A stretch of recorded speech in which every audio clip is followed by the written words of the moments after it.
Baik, pada pertemuan kali ini Bapak ingin menyampaikan materi pembelajaran mengenai perubahan materi ya. Di mana perubahan materi ini penting sekali dalam mempelajari ilmu kimia, karena dalam ilmu kimia banyak sekali perubahan-perubahan yang terjadi ya. Dalam kehidupan nyata kita banyak menemukan perubahan materi yang terdiri dari perubahan fisika dan perubahan kimia. Yang gampang adalah perubahan fisika ya. Misalnya air yang membeku atau air yang menguap, itu adalah perubahan fisika. Nah, contoh lainnya perubahan fisika adalah ketika kita mempunyai benda, kalau kita ubah ukurannya, maka benda ini masih tetap sama. Berarti ini termasuk perubahan fisika.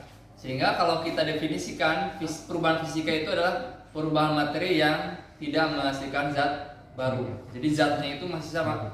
Walaupun ukurannya berubah, volumenya berubah, zatnya masih sama, tidak menghasilkan zat baru. Seperti misalnya kertas yang disobek.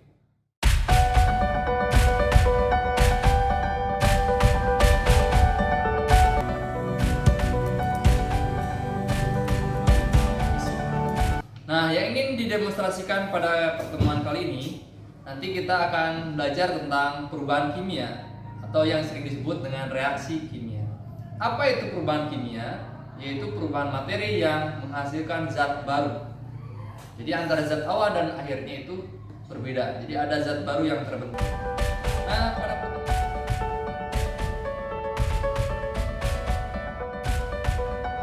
zat baru. Di sini dalam sebuah botol yang ada di depan kita ini ada bahan kimia namanya metanol. Metanol itu di sini ada simbol bahayanya.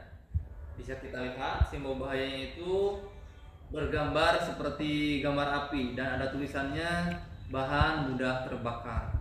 Artinya ini kalau di dekatnya ada api dia mudah terbakar. Akan kita buktikan. Nah ini ditempatkan metanolnya di dalam gelas beker atau gelas kimia. Kita akan bakar ya. Ingin buktikan sifat mudah terbakarnya. Itu bisa kita lihat dia benar-benar terbakar. Ingin begitu lihat.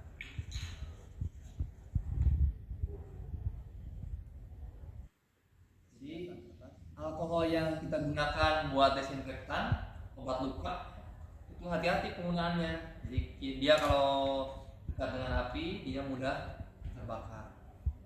Nah, kegunaan metanol ini dalam industri digunakan untuk bahan baku spiritus ya. Jadi kenapa dia digunakan untuk spiritus? Ya, karena dia sifatnya mudah terbakar.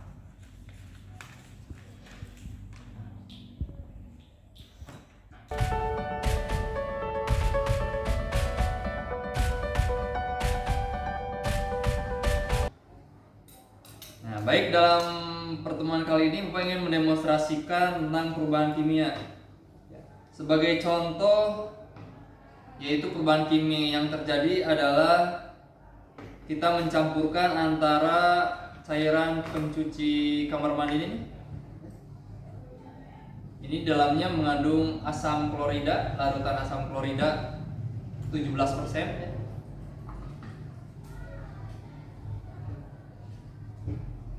Coba kita reaksikan, kita lihat perubahan kimia yang terjadi.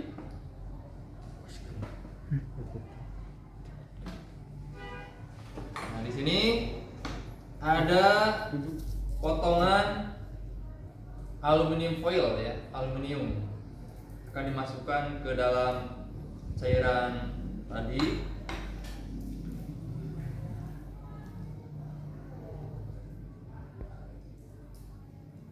Karena kita hanya ingin melihat perubahannya. Nah, nanti bisa dilihat perubahannya. Nah, jika mengalami perubahan materi maka ada ciri-ciri yang bisa kita amati. Nah, ciri-ciri untuk perubahan kimia namanya gejala kimia. Nah, di sini terjadi perubahan kimia ya. Bisa kita lihat ini muncul seperti gelembung ya. Ini terjadi sendiri. Dan kalau kita cek suhunya, Ini dicek suhunya sekitar 27 derajat Celcius. Padahal tadi suhu awalnya berada di 18 derajat, sekarang suhu akhirnya di 27 derajat Celcius. Jadi ada kenaikan suhu sekitar 9 derajat Celcius. Jadi ciri-ciri reaksi kimia pada campuran ini yaitu yang pertama ada gelembung gas atau pembentukan gas, dan yang kedua ada perubahan suhu. Ini air yang diberi pewarna. Ini kalau kita campurkan dengan bahan kimia pemutih pakaian, tentu akan mengalami perubahan.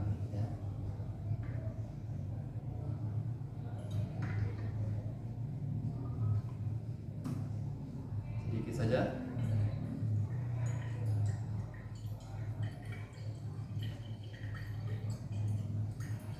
Nah, warnanya pudar ya. Tadinya warna orange, sekarang pudar. Hampir tidak berwarna.